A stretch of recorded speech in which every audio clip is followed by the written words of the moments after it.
I'm sure marami sa inyo mga ka-best finds ang pangarap ding magkaroon ng smartwatch or naghahanap ng magandang smartwatch na pangre-regalo.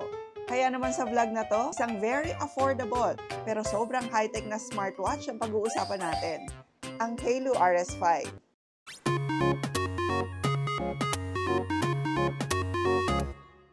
Para sa akin, ang maganda talaga pag naka-smartwatch ka, no need na ilabas lagi yung cellphone every now and then. Kasi dahil nga nakakonect na to sa inyong mga cellphone, nakikita nyo na rito yung inyong mga messages, yung inyong mga notifications, kahit pa nga Viber yan, Messenger. At dito sa Halo RS5, pwedeng-pwede ka ring tumawag or tawagan.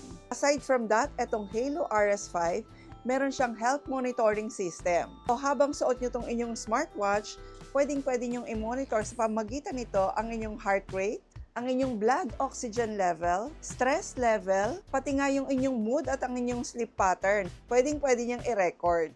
Mamaya, ipapakita natin sa inyo lahat ng function na yan.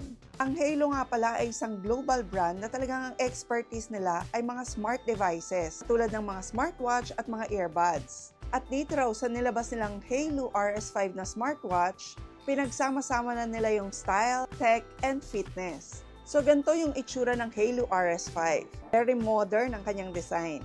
Dalawang kulay yung pwede yung pagpilian, pwedeng silver or black. At pag bumili kayo ng RS5, dalawang strap na yung kasama niya. Meron siyang silicone strap at meron din siyang nito na tinatawag na woven strap. So sa mga medyo pawisin at hindi masyadong comfortable sa mga silicone strap, I'm sure maging okay sa inyo tong woven strap nila. Easy to remove lang din itong mga straps ng Halo RS5. So madaling-madali lang kayong magpalit. 2.01 inch nga pala yung kanyang touchscreen display at yung kanyang brightness up to 1000 nits. Kaya ako yung setting ng brightness nito, nasa middle lang ako kasi may tendency siya na sobrang liwanag talaga. Kung titingnan nyo tong Halo RS5, mukha siyang simple pero very sophisticated. Aircraft grade na yung kanyang metal frame. So durable siya and yet very lightweight. Featherweight nga yung tawag nila kasi ito ay 51 grams lang. So though touchscreen siya, pwedeng-pwede nyo rin gamitin yung kanyang metal crown. Ang ganda ring tingnan ng metal crown kasi normally yung ibang mga smartwatch, parang plastic na rin yung mga crowns nila. Pero ito, very elegant tingnan yung kanyang crown. At dito, pwedeng-pwede mong i-switch yung iyong watch faces. And speaking of watch faces, meron ka nga palang hundreds of watch faces na pwede mong pagpiliin using the Halo Fun app sa iyong cellphone. And compatible nga pala ang Halo RS5 both sa Android and iOS. Ngayon, pag-usapan natin yung performance ng Halo RS5. So dahil nga 60Hz ang refresh rate nitong Halo RS5, very responsive yung kanyang touchscreen. So madali lang siyang i-navigate. Pero ako, aside sa mga features niya, kasi yung ibang smartwatch, meron din itong mga features na to. Ang na-appreciate ko talaga sa kanya ay yung kanyang battery life. Ang tagal ko siyang nagagamit. Actually, ako minsan naka-always on display pa ako at maya't-maya yung mga messages, diba? Pero tumatagal to sa akin na up to 4 days. Pero with regular usage daw, kaya nitong tumagal ng 16 days. At kung naka-standby lang siya up to 20 days, pwedeng-pwede niyong magamit itong smartwatch na to. Tapos para rin talaga kayo naka-cellphone dito kasi pag nag-swipe right kayo, makikita nyo yung mga recent apps na ginamit nyo. Pag nag-swipe left naman kayo, nandito na yung mga features na pwede nyo makita sa smartwatch na to. Ito yung una, yung daily activity. So ito yung number of steps na nagagawa nyo. So mamomonitor nyo, di ba, kung sedentary ang inyong lifestyle. Ito yung para sa inyong heart rate. Ito isa rin sa favorite ko to. Dito nakikita kasi yung inyong mood. Ayan. Ayun pa nga pala, may monitoring din ng weather dito. Itong mga weather forecast kahit pa yung mga succeeding days. And for the fitness function naman, itong RS5, meron siyang more than 150 na workout modes na pwede nyo gamitin every time na meron kayong outdoor or indoor sports activities like running, hiking. Ayan, makikita nyo lahat ng selection dito.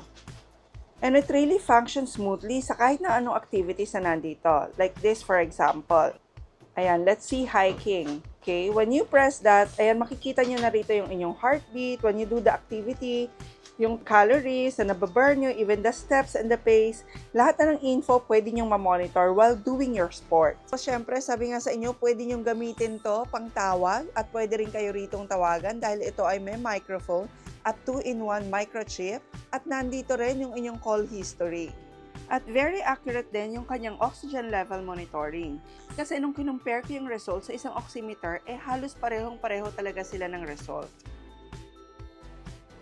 At ang maganda pa rito, lahat ng results na nakita natin kanina sa ating smartwatch ay naka-record sa ating cellphone.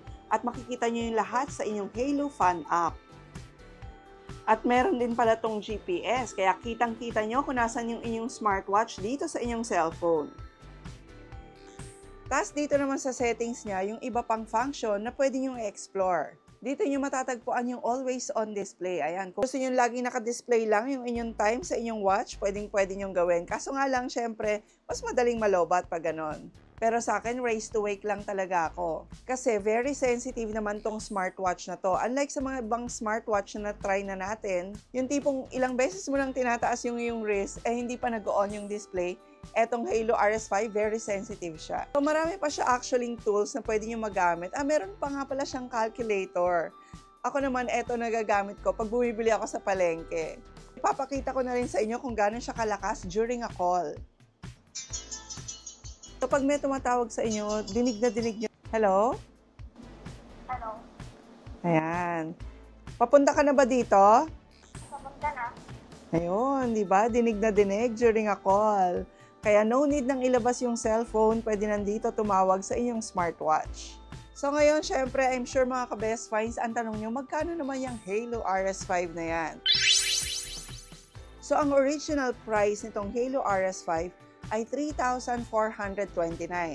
Pero using the link na nakashare na sa ating description, and during their promo, makukuha nyo lang to ng 2,174. Ayan, di ba? Sulit na with all the features na napag-usapan natin kanina. So ayan mga ka-best finds, I hope na na-enjoy nyo itong ating discussion regarding this Halo RS5. Yan, sobrang ganda ng itsura, sobrang functional, and very affordable. So again, lahat ng link dito ay nakashare na sa ating description for the official store para legit po yung mabibili yung Halo RS5. Thank you very much for watching mga ka-best finds. Please don't forget to like the video, pakishare nyo na rin po. And please don't forget to subscribe and hit the notification bell para lagi po kayo updated pag may mga affordable gadgets tayo katulad nito. And we'll see you again next week, ka-best finds. God bless!